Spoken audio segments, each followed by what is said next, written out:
Sveiki, ieškau suaugusių cistinės fibrozės centro. Sveiki, man atrodo, jums labai pasisekė. Čia sėdi ir mūsų centro vadovas, profesorius Kęstutis Malakauskas. Šalia mane stovi centro gydytoja pulmonologė, docentė Virginija Žukauskė.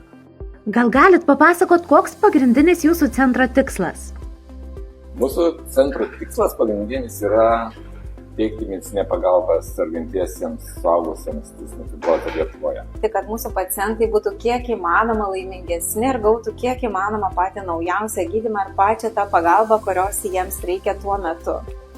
Koks yra didžiausias jūsų centro pasiekimas? Manau, kad mūsų centro didžiausias pasiekimas, kad esame vieninteliai Lietuvoje.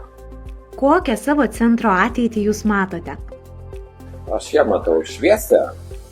Kaip minėjau, mes esame vieninteliai ir galimybės mūsų ir diagnostinės ir gydymo šiandien jau plečiasi.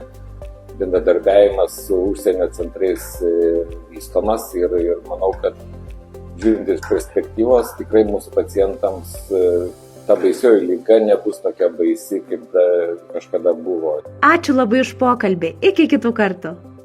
Smagu buvo susitikti.